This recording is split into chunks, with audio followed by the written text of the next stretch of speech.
여러분 안녕하십니까? 검찰 포커스 이원모입니다. 검찰 게시판에 날아든 한 통의 편지.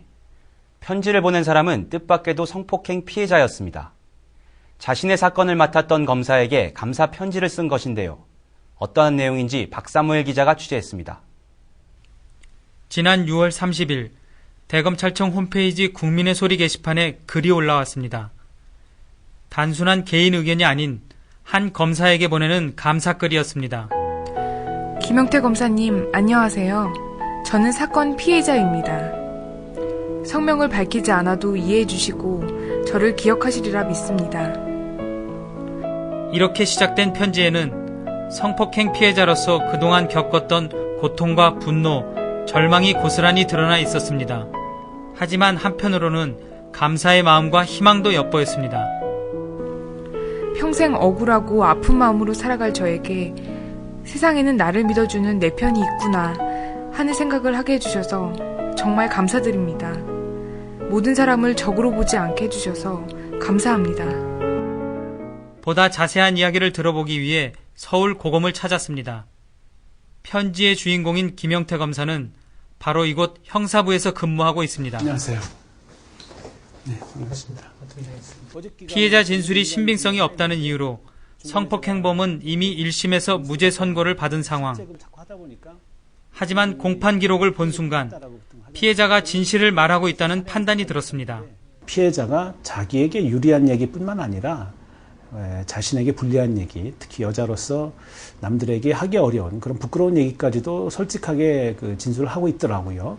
그런 점에서 비춰본다면 피해자의 진술인 자기에게 유리한 것만 얘기하는 것이 아니라 불리한 것까지 얘기하는 것을 감안해 본다면 피해자는 사실대로 얘기하고 있는 것이다. 사건의 진실을 밝혀내기 위해 피해자의 진술을 과학적으로 뒷받침할 수 있는 근거들을 차근차근 찾아가기 시작했습니다. 이 사건의 쟁점은 기본적으로 피해자가 술에 취하여 심신상실 또는 심신미약의 상태에 있었는지가 이제 가장 큰 쟁점이었고요.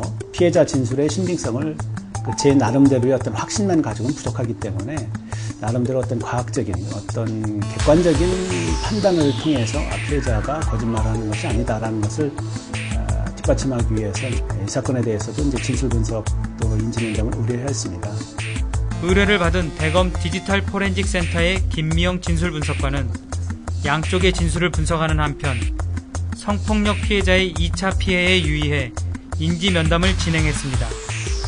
과연 결과는 어땠을까?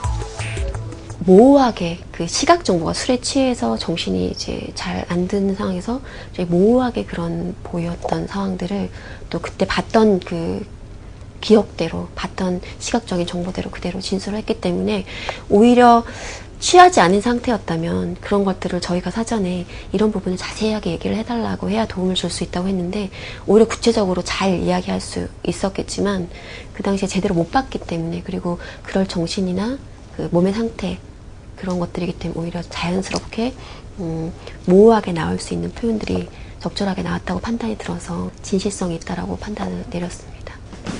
김영태 검사는 심리분석 전문가의 의견서 등 새로운 증거 여러 개를 법원에 제출했고 항소심 재판부는 신중한 검토 끝에 1심 무죄 선고를 깨고 징역 3년을 선고했습니다.